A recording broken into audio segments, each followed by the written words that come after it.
Assalamualaikum warahmatullahi wabarakatuh. Alhamdulillahirabbil alamin wassalatu wassalamu ala asyrafil anbiya'i wal mursalin sayyidina Muhammadin wa ala alihi wa sahbihi ajmain. Rabbi shrah li sadri wa yassir li amri wahlul 'uqdatam min lisani yafqahu qawli. Amma ba'd. Jemaah salat subuh yang dirahmati Allah, syukur alhamdulillah sampai saat ini Allah masih memberikan kita banyak nikmat, terutama nikmat sehat, nikmat panjang umur, sehingga kita pada subuh kali ini masih dapat menjalankan ibadah salat subuh berjamaah di masjid. Semoga Allah SWT senantiasa memberikan taufik dan hidayahnya kepada kita semua, senantiasa pula memberikan kita nikmat sehat sehingga kita dapat maksimal menjalankan segala perintahnya dan maksimal pula menjauhi segala larangannya. Salawat dan salam senantiasa tercurahkan kepada kekasih kita, junjungan kita yang besar Muhammad sallallahu alaihi wasallam beserta keluarga dan para sahabatnya, dan semoga kita kelak di yaumil qiyamah mendapatkan syafaatnya. Amin ya rabbal alamin. Seperti biasa jemaah sekalian, sebelum kita mulai kajian kita, mari sama-sama kita doakan pada orang tua kita yang sudah wafat, saudara kita, tetangga kita. Semoga Allah ampuni segala kesalahannya, Allah lapangkan kuburnya dan menjadikan mereka termasuk penghuni surga. Kepada orang tua kita, saudara kita yang saat ini sedang sakit, semoga Allah angkat penyakitnya dan bisa berkumpul lagi dengan kita. Dan kepada saudara kita yang saat ini sedang mengalami kesulitan, semoga Allah memberikan jalan keluar dari setiap permasalahan hidupnya. Ala hadhihi niyat. Al-Fatihah. A'udzubillahi minasyaitonir rajim. Bismillahirrahmanirrahim. Alhamdulillahirabbil alamin. Arrahmanir rahim. Maliki yaumiddin. Iyyaka na'budu wa iyyaka nasta'in. Ihdinas siratal mustaqim. Siratal ladzina an'amta 'alaihim ghairil maghdubi 'alaihim waladdallin.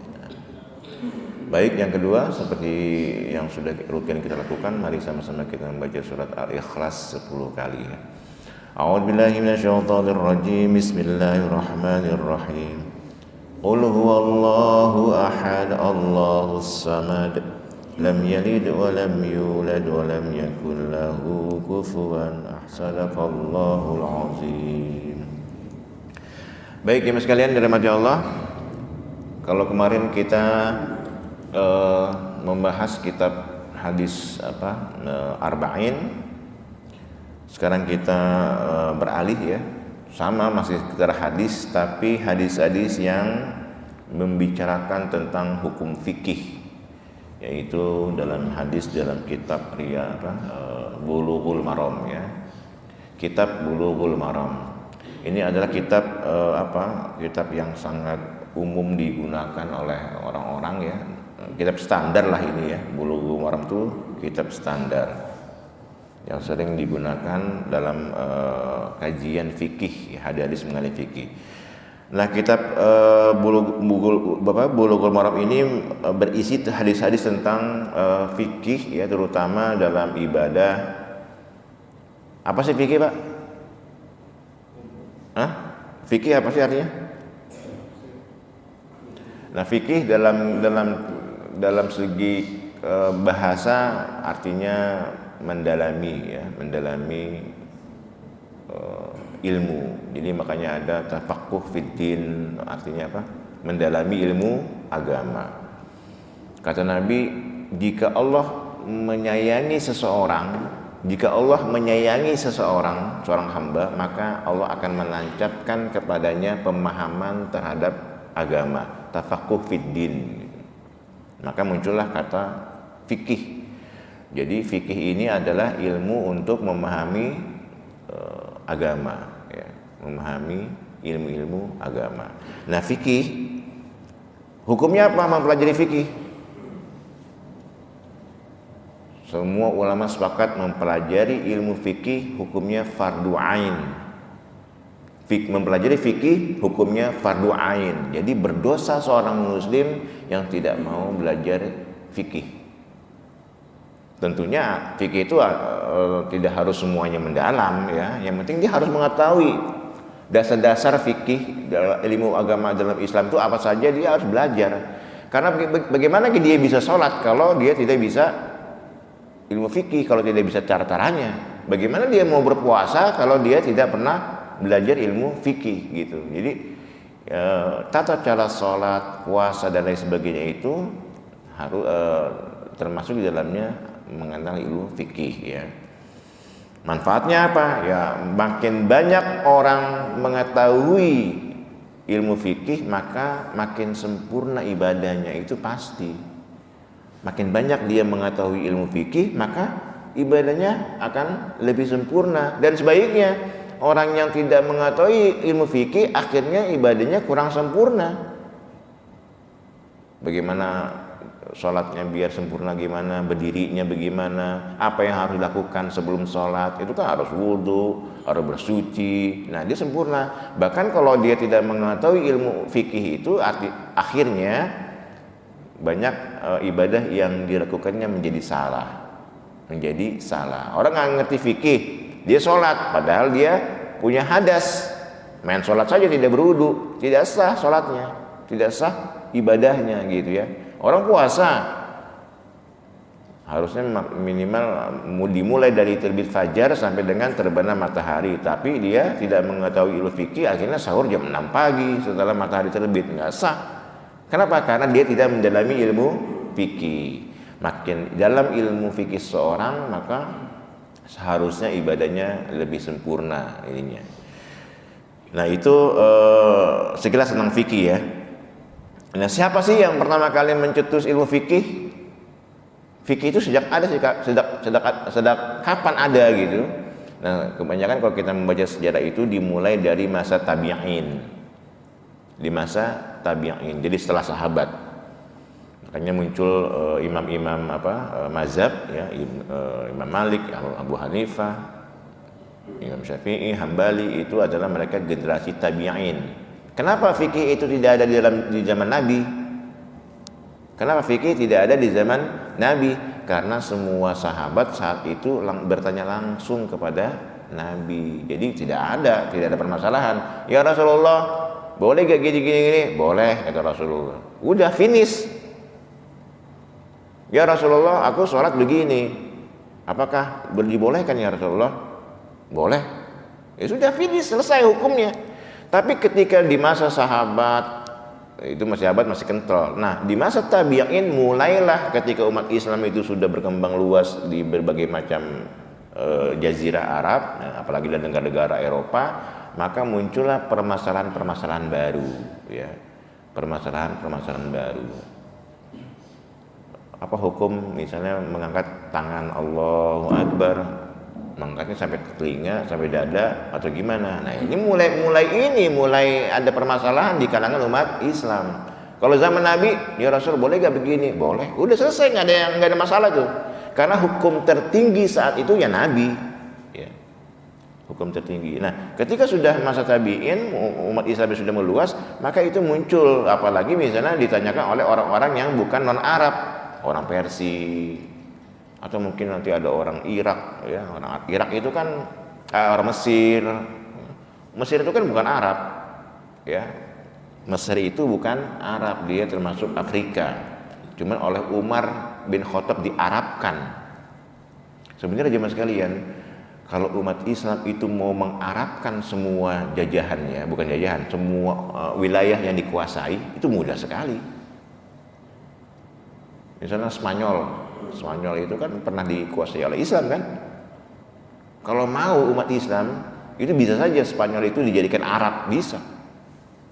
Tapi umat Islam saat itu tidak mau menjadikan negara kuasaannya itu menjadi Arab. Ya. Sama kayak Mesir itu sengaja oleh Umar bin Khattab diarabkan. Ya.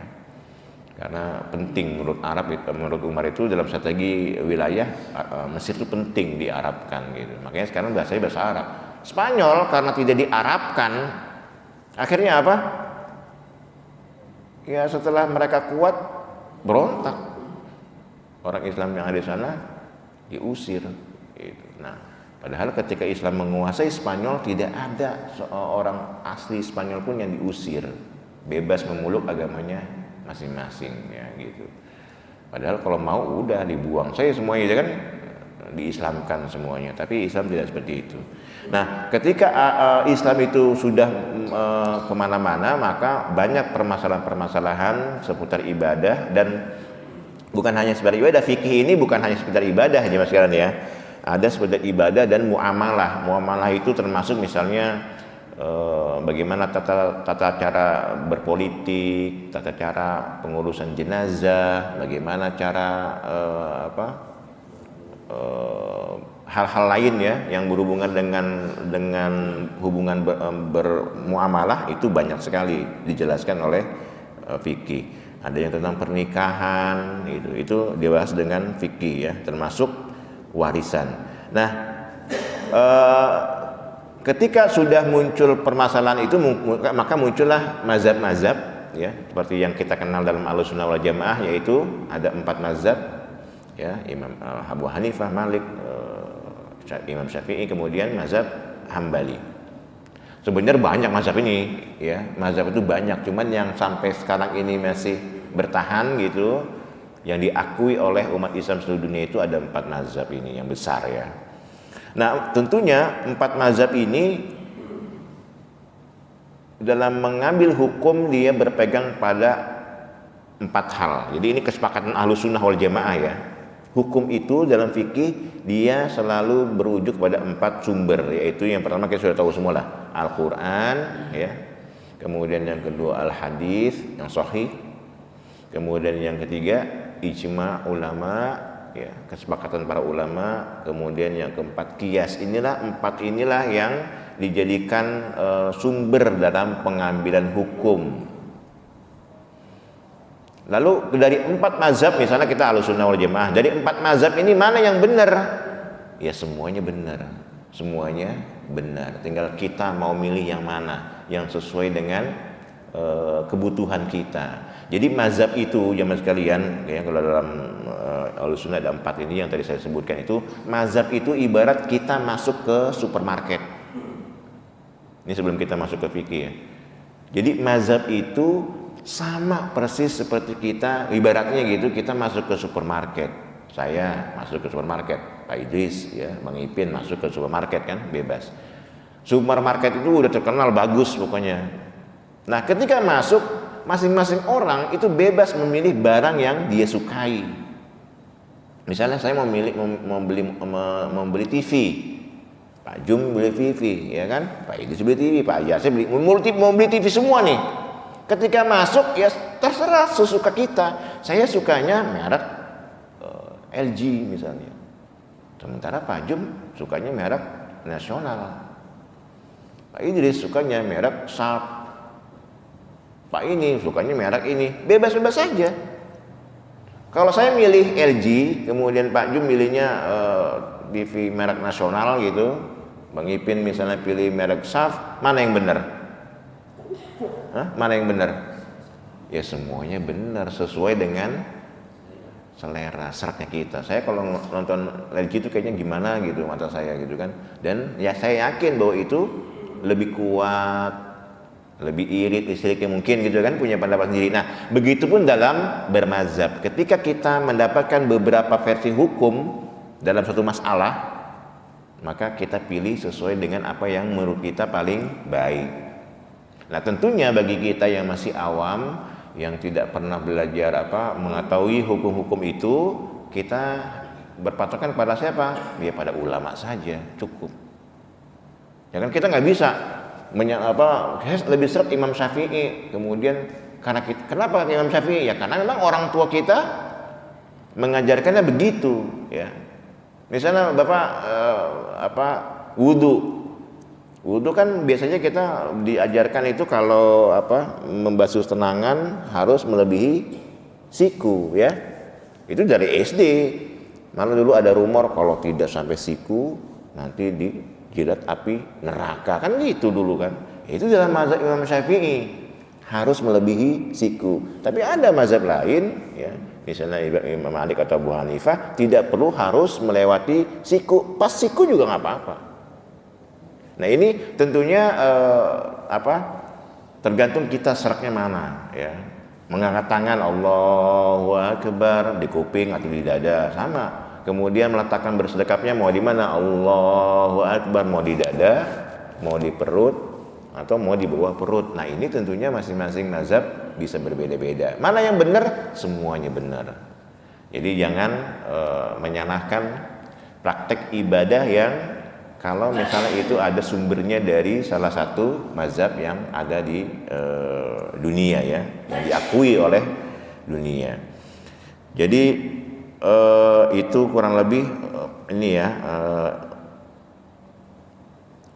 awal fikih ini. Jadi ilmu fikih mengkaji hal-hal yang hukumnya. Fikih itu fardu ain, setiap orang wajib belajar fikih ya. Di sini ada beberapa hal yang dibahas dalam fikih ya, banyak sekali ini. Yang pertama ada fikih ubudiyah. Fikih ubudiyah itu dalam hal ibadah, kemudian muamalat, bergaul, munakahat, pernikahan, mawaris, warisan ya, siasah, berpolitik ya, kemudian lain sebagainya. Nah, nanti ini saya jelaskan berkaitan dengan hadis-hadis ya.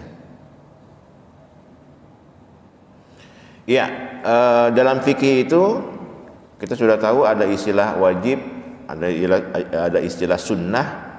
Sunnah itu ada yang disebutnya dengan mandub ya, ada lagi yang mubah, makruh dan haram. Itu dalam fikih, ada yang wajib, ada yang sunnah, ada yang mubah, ada yang makruh, ada yang haram ya. Paham ya Pak ya sampai sini ya masalah fikih ya. Oke, sekarang kita masuk ke kitab Bulughul Maram ya. Tentunya hadis-hadis yang berkenaan tentang ibadah. Nah, di sini di dalam kitab Bulughul Maram sama seperti kitab-kitab lainnya itu ada bab-bab ya.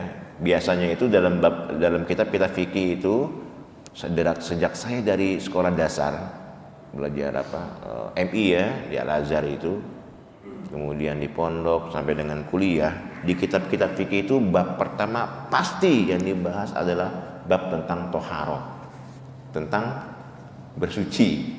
Dari MI itu dari SD sampai dengan perguruan tinggi sampai kuliah, bahkan ada teman saya di S2, S3, tetap yang dibahas dalam fikih bab pertamanya adalah bab toharoh, bab tentang bersuci, cara bersuci. Itu dalam kitab-kitab fikih manapun akan belajar toharoh. Tentunya belajar toharoh itu tidak lepas dari air, cara berwudu, cara mandi. Nah, kalau kita di SD bab toharohnya ya seputar bagaimana cara wudu yang benar, itu doang kan kalau di SD. Nah, mulai di SMP bagaimana cara mandi yang benar, mandi janabah maksudnya ya, mandi junub yang benar, kapan mandi junub, kemudian meningkat lagi air, pembagian air, ada air bagaimana kalau air itu ketetasan najis. Nah, itu dibahas lagi di SMP, di SMA tuh. Kuliah lebih detail lagi, tapi babnya tetap bab toharoh, masalah air ya. Nah, ini kita juga sekarang membahas tentang bab toharoh, tentang air ya. Ini ada bab toharoh, ada bab sholat, ada bab puasa ya, ada macam-macam. Hari ini kita ingin belajar bab toharoh. Yang pertama tentang air ya. Ini mungkin sebagian kita sudah banyak yang tahu ini. Ini hadis pertama, langsung saja ya. An Abi Hurairah radhiyallahu anhu qala Rasulullah sallallahu alaihi wasallam fil bahri huwa tahuru ma'uhu al-hillu maitatuhu. Ini pendek sekali hadisnya. Artinya laut itu airnya suci dan mensucikan, suci dan mensucikan. Bangkainya pun halal. Bangkainya pun halal. Ini mungkin kita sudah tahu ya. Jadi air laut walaupun asin dia suci, artinya bisa untuk berwudu, bisa untuk mandi janabah. Jadi kalau Bapak misalnya lagi ingin dari pantai, habis hubungan badan, mandinya mana? Nyemplung aja ke laut, mandi gitu. Ya. Jadi mandinya dengan berenang ya. Dan bisa untuk berwudu. Bangkainya pun halal.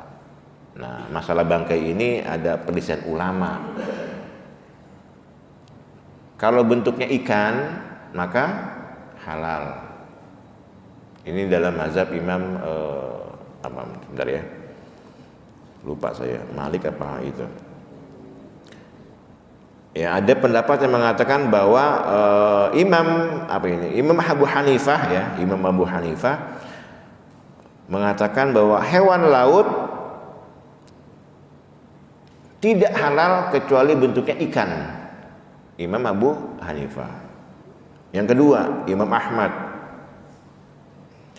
Imam Ahmad mengatakan, ini yang masyhur ya, seluruh hewan laut itu halal kecuali jika ada katak laut, ular laut, dan buaya. Ada gak buaya laut? Bapak tahunya buaya darat doang sih. Buaya laut. Jadi semua hewan di laut itu halal kecuali kalau Imam Ahmad ya, Imam Hambali mengatakan seluruhnya halal kecuali kalau ada sih katak laut, ada sih. Nggak tahu ya, tapi kata beliau ada katak, bentuk katak, tapi dia di laut. Kemudian ular laut dan buaya laut itu haram, nggak boleh. Jadi tidak semuanya halal ya. Kalau tadi Imam Abu Hanifah semuanya yang halal itu hanya bentuknya ikan. Kalau kuda laut karena dia masuk ikan boleh, tapi kalau misalnya anjing laut nggak boleh. Nah ini Imam Syafi'i ya. Imam Malik dan Imam Syafi'i kan muridnya Imam Malik ya. Ini dalam hal ini sepakat. Biasanya Imam Syafi'i agak tidak sepakat, berbeda biasanya. Tadi dalam hal ini Imam Syafi'i itu dengan Imam Malik berkata semua jenis hewan tanpa kecuali halal, termasuk anjing laut. Pokoknya yang dia hidupnya di laut halal gitu. Ya, kecuali kapal selam ya. Kalau kapal selam enggak, itu pun karena besi aja ya. Jadi ini perselisihan para ulama. Yang mana yang benar? Ya semuanya benar ya. Karena kita di Indonesia ini kebanyakan bermazhab Imam Syafi'i, biasanya mengambil mazhab Imam Syafi'i, semuanya halal. Nah, apa yang menyebabkan misalnya Imam Ahmad mengatakan bahwa katak atau ular atau buaya laut itu haram? Karena itu hal binatang yang menjijikkan ya, bagi kebanyakan orang ya. Kemudian katak dan ular itu merupakan hewan yang menjijikkan bagi kebanyakan orang. Adapun buaya merupakan hewan bertaring yang digunakan untuk memangsa ya. Itu. Jadi kalau saya ya walaupun dibilang anjing laut halal juga nggak mau lah makanya. Ular laut halal ya, kayaknya nggak juga ya. Yang dibutuhkan ikan aja lah ya. Nah ini hadis pertama. Jadi air laut suci dan mensucikan, boleh berwudu, diundang untuk wudu dan untuk bersuci dan lain sebagainya. Baik, itu yang pertama, ini sudah umum lah, sudah kita tahu ya. Kemudian yang kedua, wa an Abi Sa'id Al-Khudri radhiyallahu anhu qala Rasulullah sallam innal ma'a tahurun la yunajjisuhu syai'un. Artinya sesungguhnya hakikat asli air itu adalah suci dan mensucikan, tak ada satupun yang menajiskannya.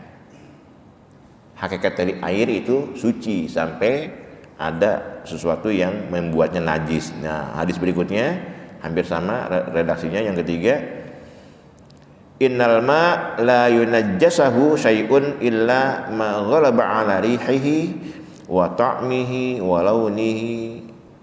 wa launihi ya. Jadi air itu tidak ada sesuatu pun yang dapat menajiskannya kecuali oleh sesuatu yang merubah baunya, rasanya dan warnanya.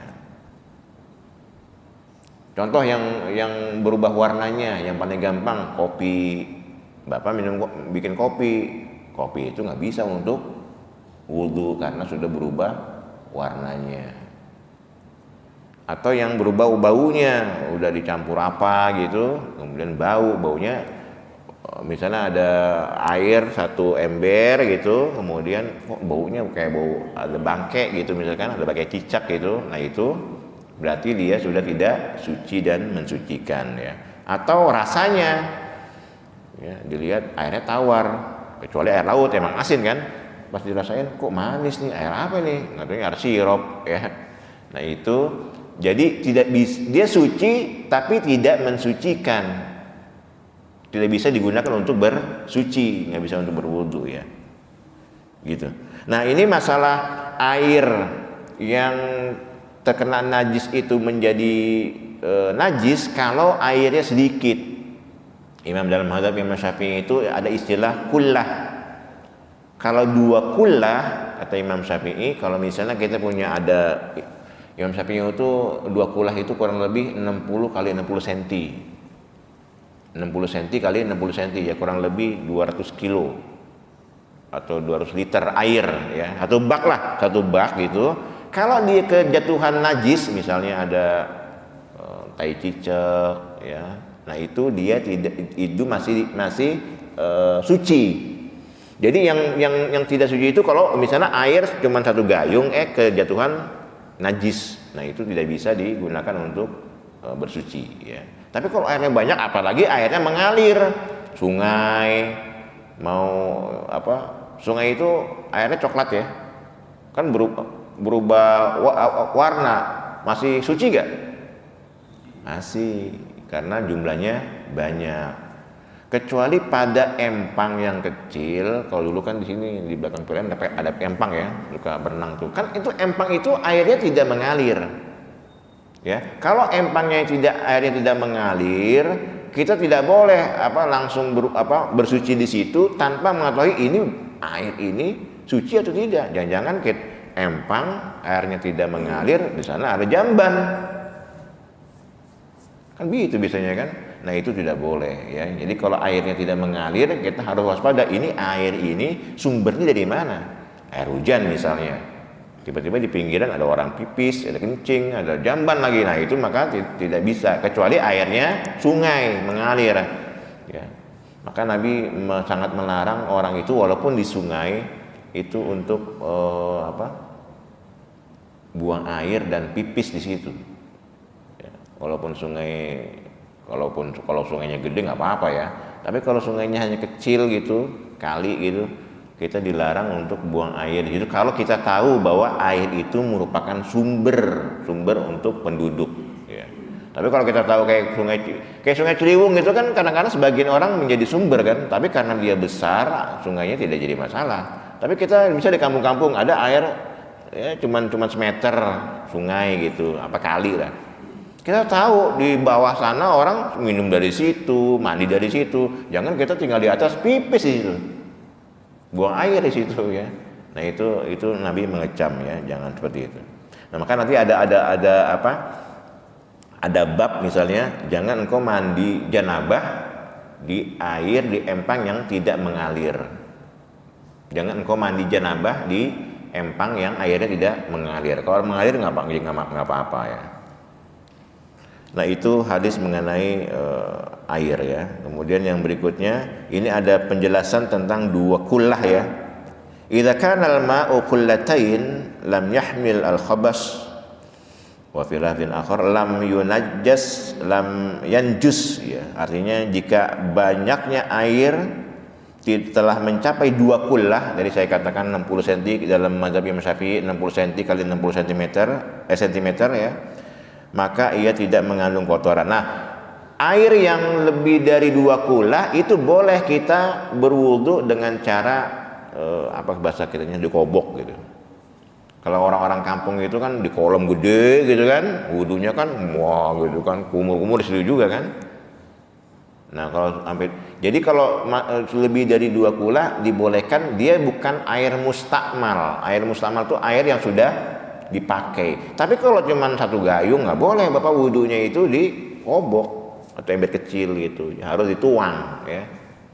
Itu dalam mazhab Imam Syafi'i karena dia kurang dari 2 kullah. Atau misalnya lagi kan kita nggak tahu nih di kamar mandi kita ada 1 bak, ini ada cicak atau apa gitu kan. Nah, kita kan nggak tahu tuh ya.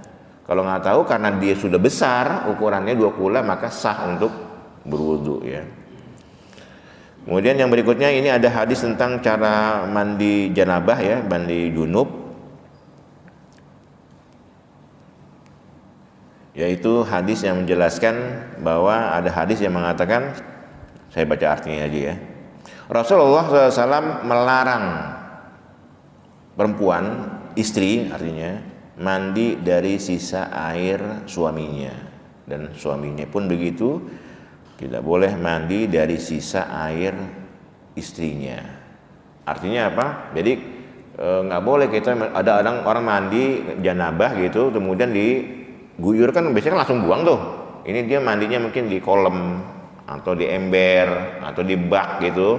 Jadi ketika dia mandi kan airnya nggak kebuang tuh, masih ada. Nah itu jangan suaminya mandi duluan, istrinya mandi dari bekas suaminya, nggak boleh. Kata Nabi,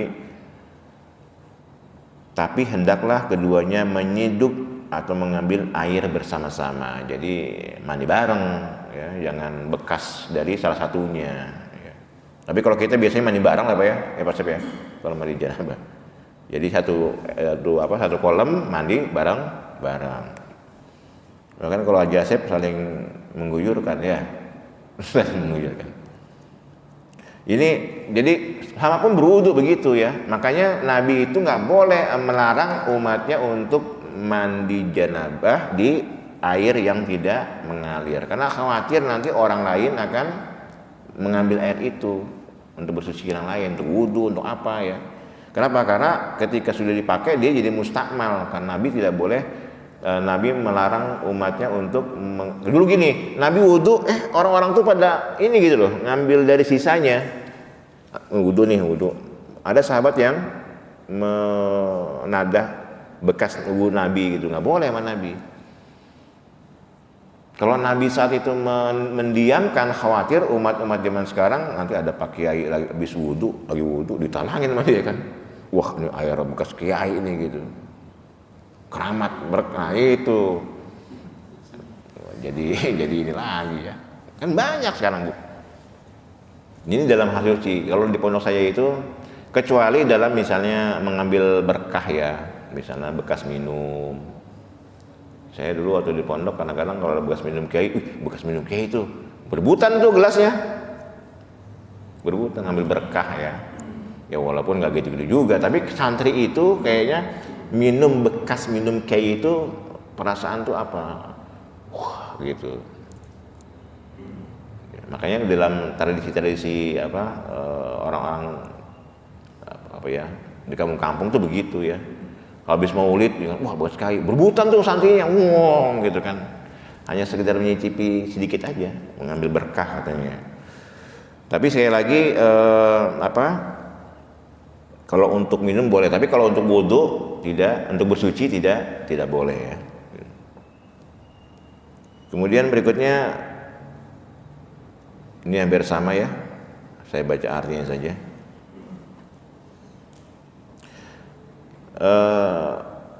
Rasulullah SAW mandi dalam satu tempat dengan istrinya ya. Lalu Nabi datang hendak mandi dengan air itu, maka berkatalah istrinya, sesungguhnya aku sedang junub. Maka Nabi SAW bersabda, sesungguhnya air itu tidak menjadi junub. Jadi artinya misalnya Bapak mandi dengan istri, kemudian istrinya lagi mandi gitu kan, kemudian Bapak ikut mandi, jangan bareng-bareng, saya lagi junub. Nggak apa-apa. Air yang dipegang oleh orang junub itu, digayung, disebok, itu tidak membuat air itu tidak suci ya. Tapi yang jelas jangan mengambil air bekas mandinya dia ya, karena itu jadi air yang mustakmal. Ya ini masalah air ya, jemaah sekalian. Kemudian ini sebenarnya masih banyak nih, nanti Bapak bisa baca dalam kitab Bulughul Maram. Atau kalau mau gampang download aja ya, aplikasinya zaman sekarang udah enak sekali. Jadi nanti tinggal didalemin. Kemudian masalah bab tentang bejana. Apa itu bejana? Wadah ya, tempat. Nah ini hadis yang sering kita dengar adalah yang sudah disepakati oleh para ulama ya. Ini ada hadis muttafaqun alaih. Langsung saya baca artinya saja ya. Janganlah kamu minum dengan bejana, dengan wadah yang terbuat dari emas dan perak. Dan jangan pula kamu makan dengan piring yang terbuat dari keduanya. Jadi dalam Islam Pak, kita nggak boleh tuh mentang-mentang kita kaya, kita beli piring yang dari emas. Kan dalam zaman dulu kan kerajaan-kerajaan Eropa itu kan piringnya emas, sendoknya perak gitu kan. Islam tidak boleh, nggak boleh Jadi emas itu bukan hanya haram digunakan oleh laki-laki, cincin emas ya. Kalau cincin masih boleh perak.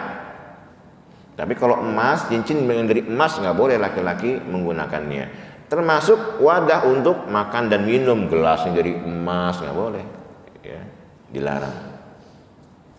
Kemudian yang kedua, orang yang minum dengan bejana dari perak, sungguh ia hanyalah memasukkan api jahanam ke dalam perutnya.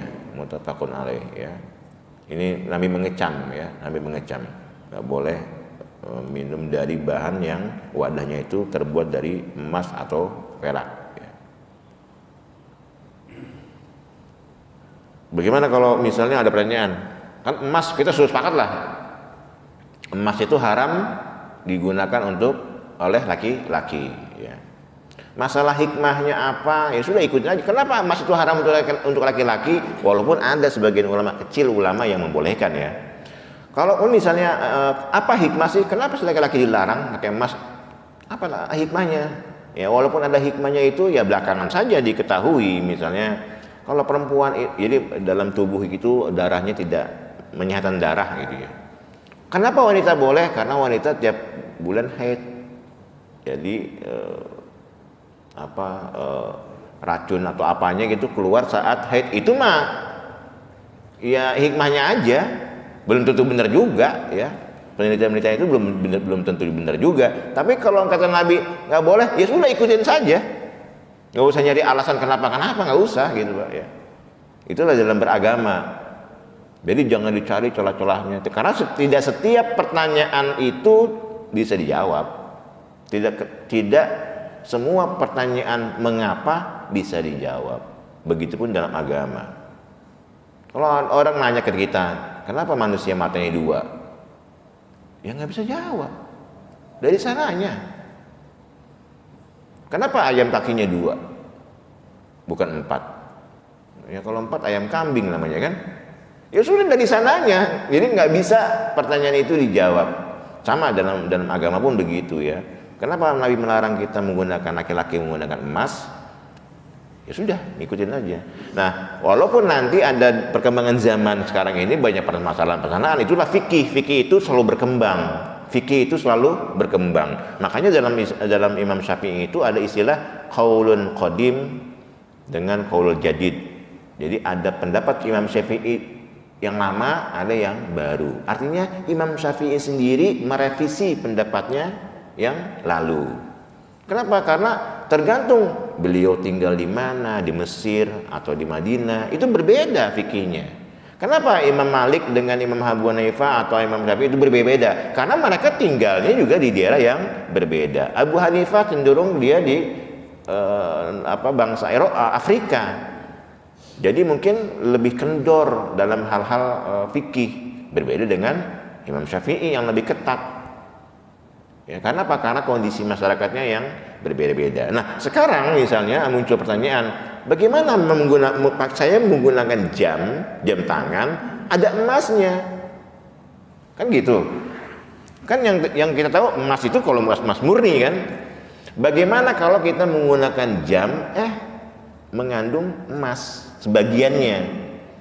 Nah, kalau Imam Syafi'i mau sedikit mau banyak haram. Tapi imam yang lain, kalau dia emasnya tidak kelihatan, dia hanya bagian mesinnya dalamnya sedikit saja, karena mau tidak mau harus jadi emas, maka boleh. Tapi mayoritas ulama nggak boleh menggunakan emas. Emas itu dibolehkan hanya untuk senjata dan busur panah. Jadi laki-laki boleh memakai emas, tapi gunanya untuk senjata.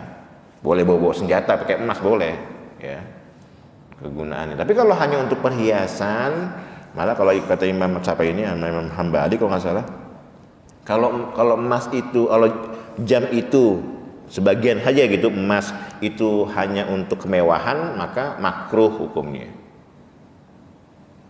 Ya, makruh. Tapi kalau misalnya itu emas itu sengaja untuk dipamerkan, kemudian sombong, jadi haram, ya. Jadi artinya dalam hal apapun ulama masih tidak mentolerir penggunaan emas bagi kaum laki-laki, ya.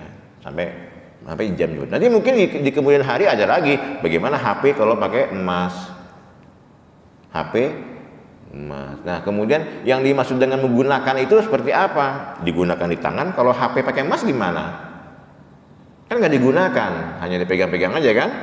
Nah, juga ulama berselisih pendapat kalau itu merupakan kemewahan, maka hukumnya makruh, tidak sampai haram ya. Nah, ini fikih itu berkembang nantinya tergantung dengan suatu zaman dan situasi masyarakat. Kemudian yang mungkin ini terakhir sebelum kita tanya jawab ya. Janganlah engkau makan bejana mereka jika engkau tidak mendapatkan yang lain, karena oleh karena itu bersihkanlah dulu dan makanlah dari bejana. Nah, ini hubungannya dengan ada orang bertanya, saya tinggal di daerah yang mayoritasnya itu ahlul kitab, orang Kristen atau orang Yahudi ya. Jadi dia orang Islam tapi bertinggal di kawasan orang ahlul kitab. Bolehkah kami makan dengan bejana mereka? Bolehkah kami makan dengan piring mereka, minjem piring? Apa kata Nabi? Jangan engkau makan dengan bejana mereka kecuali jika engkau tidak mendapatkan yang lain. Oleh karena itu bersihkanlah dahulu dan makanlah dengan piring tersebut. Jadi kalau masih ada yang lain jangan minjem ke orang non Islam. Kalaupun tidak ada boleh minjem tapi dibersihkan lebih dahulu. Apalagi kita tahu bahwa dia memelihara anjing ya. Jadi ngeri dijilat karena anjing itu kan yang anjing nggak begitu. Anjing itu najis loh. Enggak. Najis. Yang najis apanya? Nah, ini pun ulama berselisih pendapat. Kalau Imam Syafi'i mengatakan seluruh tubuh anjing najis. Seluruh tubuh anjing najis. Tapi kalau Imam Abu Hanifah enggak, yang najis itu hanya liurnya saja. Nah, ini kebanyakan orang-orang di luar Asia itu menganggapnya hanya liurnya saja.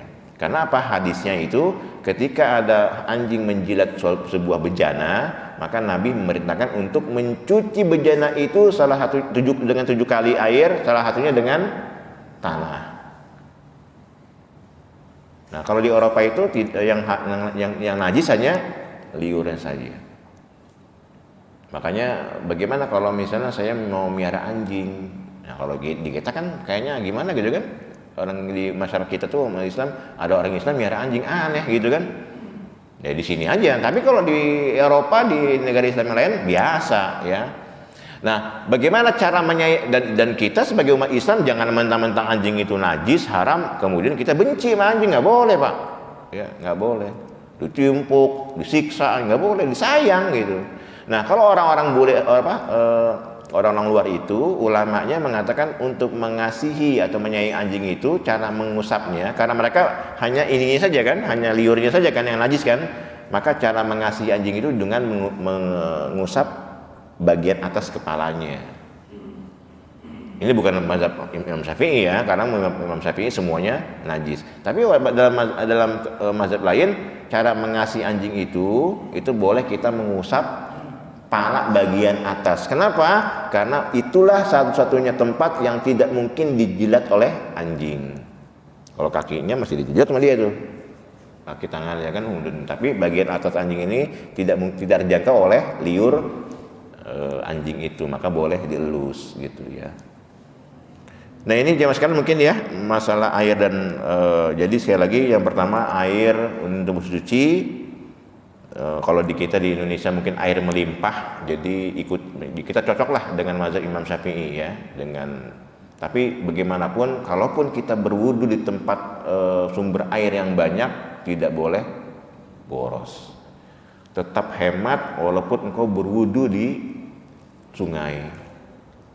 Jangan mentang-mentang di sungai wudunya wah gitu kan, nggak boleh. Ya udah biasa aja, jangan. Karena umat Islam itu adalah umat yang paling banyak menggunakan air. Umat Islam adalah umat yang paling banyak menggunakan air kalau dia sholat. Kalau nggak sholat ya nggak pernah menggunakan air. Jadi kalau ada orang yang mengatakan umat Islam itu jorok, ya salah. Ya, karena apa? Karena umat Islam adalah umat yang paling banyak menggunakan air, minimal sehari 5 kali minimal. Dan yang dibasuh itu muka, tangan, kaki, ya kan? Kan kalau yang tidak sholat, yang dibasuh kalau mau tidur doang cuci kaki kan. Kita enggak sehari 5 kali cuci kaki ya. Orang lain hanya cuci kaki menjelang tidur ya. Baik, ada pertanyaan? Ya, Pak Idris. Ada nggak batas waktu kan? Batas waktu air yang 2 kula kita gunakan untuk wudhu dari kampung air di Jakarta kolam bukan? Jumlahnya berapa lama dan berapa orang kita? Cuma praktik masuk ke kolam semua jemaah masuk kolam umur juga. Iya, kalau dalam kolam yang tidak mengalir maka tidak boleh. Ini kan yang 2 kula itu kalau sekali habis, Pak Idris. Jadi kalau 2 kula itu nggak bisa misalnya dalam 2 kula kemudian dipakai hari ini, besok dipakai lagi, orang lagi pakai lagi, yang nggak bisa, itu jadi mustakmal namanya. Ini 2 kula itu dipakainya tidak dengan dikobok tapi digayung, dialirkan ya. Nah di kampung-kampung itu kan biasanya kayak di Ciamas itu, di kampung bapak saya itu dulu orang wudhunya sambil berenang malah. Ini usai nih ya, sering Ciamas dulu kan pernah tuh dia wudhunya di kolam gitu. Tapi kolam itu mengalir dari mata air ya. Nah itu mau berapa orang nyemplung situ nggak apa-apa ya, karena airnya mengalir. Tapi kalau empang yang tidak mengalir nggak bisa, nggak boleh ya, karena itu khawatir banyak najis ya. Apalagi empang yang tidak diketahui sumbernya, kayak bau apa nih, gitu kan? Nah, jangan memastikan wudhu di situ, ya. Itu Pak Idris. Iya, Dan itu kan satu kolam itu kayaknya nggak dari alirannya itu nggak ada kan ya, mungkin habis kita baru ngisi gitu kan. Iya harus, iya kalau masih ada airnya nggak apa-apa ya. Tapi yang jelas jangan misalnya Pak Idris wudhu situ dibuang situ aja semuanya gitu kan, sampai berapa orang nggak bisa. Jadi batasannya itu ya 2 kula dikali berapa orang gitu aja lah ya, kira-kira. Tapi kalau di kampung sih rata-rata kolamnya ini kok ngalir kok ya, tiap hari ganti ya. Nggak mungkin itu aja gitu di situ. Situ enggak kayaknya ya. Pasti udah habis isi lagi gitu ya. Ya Pak Zul. Mengenai mandi dulu tadi. Iya. Suami istri mandi di kamar mandi kamar nanti suami. Dan itu berarti nanti ada sisa. Dan sisa itu kan tetap mengalir ke dalam itu dipakai buat istri. Apa-apa. Jadi yang dimaksud dengan sisa itu misalnya istri mandi di bawahnya dikasih ember, jadi dia nggak kesolokan, mandi disimpan di ember. Nah kemudian dipakai lagi nggak boleh gitu. Jadi nggak boleh suami menggunakan mandi dengan bekas istri dan sebaliknya. Artinya apa? Kalau di kolam yang nggak apa-apa ya, nggak apa-apa. Tapi bekas itu artinya air itu tidak dibuang. Yang bekas dia mandi itu tapi ditempan di bak gitu ya. Dalam wudhu pun gitu nggak bisa, misalnya bapak, ada kiai nih, dia lagi wudhu, bapak talangin pakai gayung, pakai ember, bekas wudhunya dia, cuk gitu kan, simpan. Atau bekas dia cuci muka, bekas tangan untuk kita wudhu lagi, nggak boleh. Nabi aja melarang umatnya untuk seperti itu ya. Nah makanya kalau dibolehkan, kalau Nabi tidak melarang, yang terjadi pasti yang begitu. Ada kiai, ada kiai ini wudhunya bekas wudhunya. Nah karena nggak pernah lihat kiainya wudhu, akhirnya bekas minumnya aja gitu ya. Tapi artinya itu bukan boleh-boleh saja ya, karena saya juga melakukan itu ya. Ada kiai, kayaknya minum dari bekas kiai itu gimana gitu kayak itu ya. Ada kepuasan batin aja gitu ya. Tapi saya pernah di Serang itu kolam besar itu, guna juga di situ. Jadi umur juga buang di situ, terus cuci kaki juga dicelupin aja begitu. Iya itu kalau 2 kula, iya itu sudah air banyak, nggak apa-apa ya, air banyak dan mengalir syaratnya. Biasanya kan kalau di kolam-kolam tuh air mengalir dari sumber mata air ya. Itu bukan dari sumber mata air. Atau sumur. Ya harusnya sebagai kehati-hatian harusnya tidak melakukan itu, kecuali kolamnya besar sekali ya. Jadi dia suci, tapi nanti ketika sudah banyak orang yang menggunakan tidak mensucikan lagi. Dia tetap suci, bukan najis air itu, enggak. Dia suci tapi tidak mensucikan. Sama kayak kopi. Kopi itu suci airnya tapi tidak mensucikan. Nah, bagaimana kalau misalnya airnya, kolamnya di kampung biasa lah, itu di kampung tuh ya, seperti itu. Tapi menurut saya pasti masih dalam batas wajar, tidak sampai kotor sehingga najis ya gitu. Baik, masih ada waktu? Iya Pak. Apa? Hukum fatwa? Oh, hukumnya? Oh iya. Iya, fatwa MUI ya Pak. Bagaimana menanggapi dengan fatwa MUI? Fatwa MUI itu salah satu bentuk dari ijma.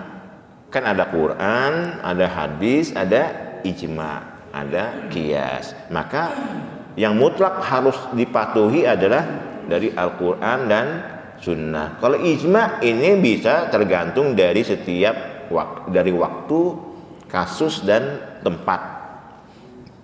Bagaimana dengan fatwa MUI? Fatwa MUI ya, karena di Indonesia berbeda nanti mungkin dengan fatwa misalnya di Arab Saudi, beda.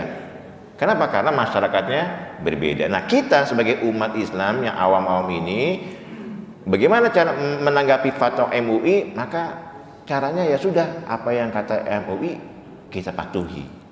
Kenapa? Karena kewajiban kita sebagai umat mematuhi ijma ulama itu ya.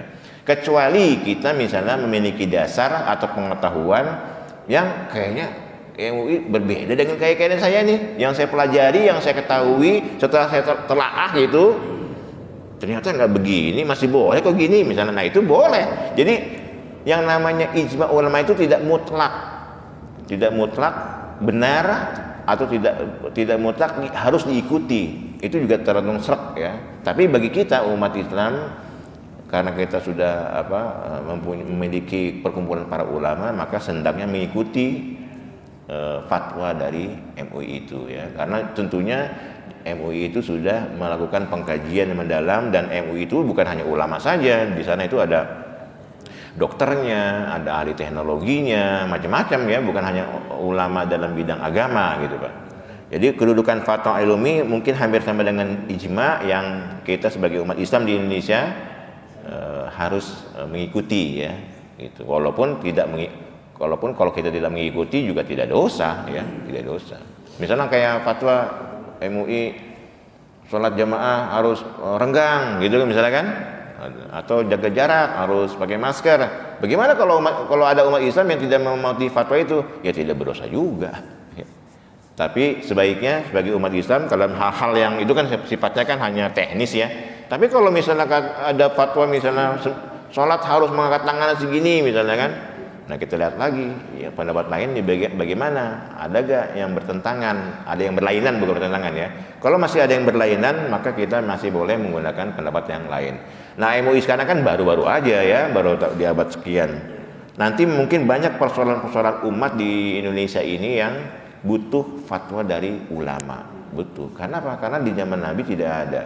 Contoh misalnya bunga bank konvensional itu kan hanya ada di zaman sekarang. Bayi tabung, bagaimana hukum bayi tabung? Itu kan hanya di zaman sekarang. Nah, itu butuh fatwa dari ulama yang dinamakan dengan ijma ya. Kalau di Indonesia udah habis waktunya. Baik jemaah sekalian, ini saja yang dapat saya sampaikan pada subuh kali ini ya. Besok kita lanjutkan lagi dengan bab yang mungkin lebih menarik ya. Mari saya mengingatkan kepada jemaah sekalian untuk saling mendoakan sesama kita. Jangan berdoa, jangan egois. Harus mendoakan orang lain, karena sesungguhnya doa yang kita ucapkan, kita bacakan untuk orang lain itu justru akan diaminkan oleh malaikat ya. Ini saja, mari kita tutup dengan membaca kafaratul majlis. Subhanakallahumma wa bihamdika asyhadu an la ilaha illa anta astaghfiruka wa atubu ilaik. Mohon maaf atas kekurangan. Assalamualaikum warahmatullahi wabarakatuh.